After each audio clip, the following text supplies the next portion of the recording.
had persisted, and several fierce actions had ensued. Delgado had participated in a couple of these.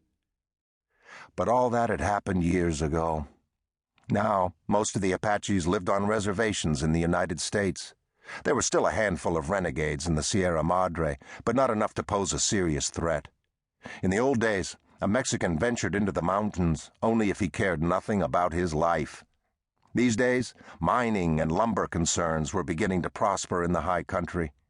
When he contemplated how much things had changed with respect to the Apaches, Delgado just had to shake his head.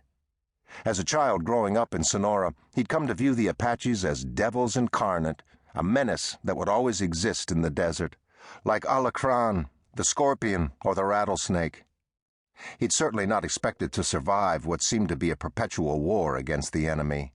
Yet here he was, still alive, though much scarred, both on the outside and within by the ordeal. He'd witnessed many terrible things. He prayed he could live the rest of his days in peace, just like all old soldiers everywhere. His young protege wanted war, to prove himself on the field of battle, but he didn't know any better. Delgado looked away from the distant mountains, and then his narrowed gaze swung back in the direction. There was something. Yes, there. A black speck moving through the shimmer of heat haze that made the Sierra Madre seem to float in midair. Just a speck of black, moving first a little to the left, then to the right, and then back again. Delgado knew immediately, even at a distance of well over a half-mile, that the speck represented a horseman, or maybe more than one, coming from the direction of the Sierra Madre. Despite everything he knew, that the Apaches were gone, that times were not nearly as dangerous as once they'd been, the old soldier still felt a cold shiver run down his spine. Too often in his life he'd seen men riding out of the heat haze, and later wished they hadn't come his way. "Hey," he said, trying to rouse the young soldier, but the young man didn't move. "Hey, you jackass, wake up," growled Delgado. Still, the young man slept on. Exasperated, Delgado raised his rifle and jabbed the butt of the weapon harder than was necessary into the young man's shoulder. The blow was enough to throw him off balance.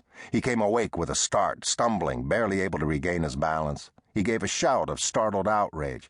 "What did you do that for, you old fool?" "Next time I will leave you here so that the Apaches can capture you and peel the skin from your body or hang you by your feet over a slow fire." "Apaches? There are no more Apaches." Delgado didn't say anything.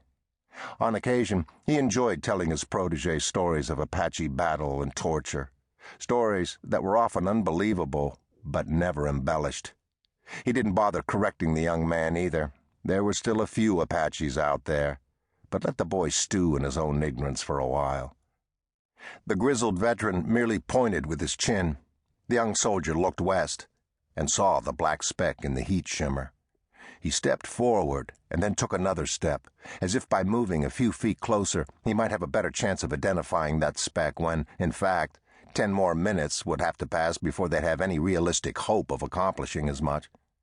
The young soldier stared for a moment, then looked slowly at Delgado, eyes wide.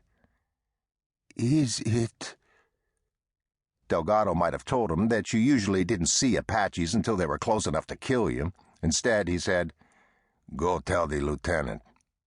The young soldier didn't hesitate. He slipped through the narrow door set into the heavy wooden gate. Delgado kept an eye on the approaching horseman, and as the rider drew closer, the old soldier concluded that he was alone.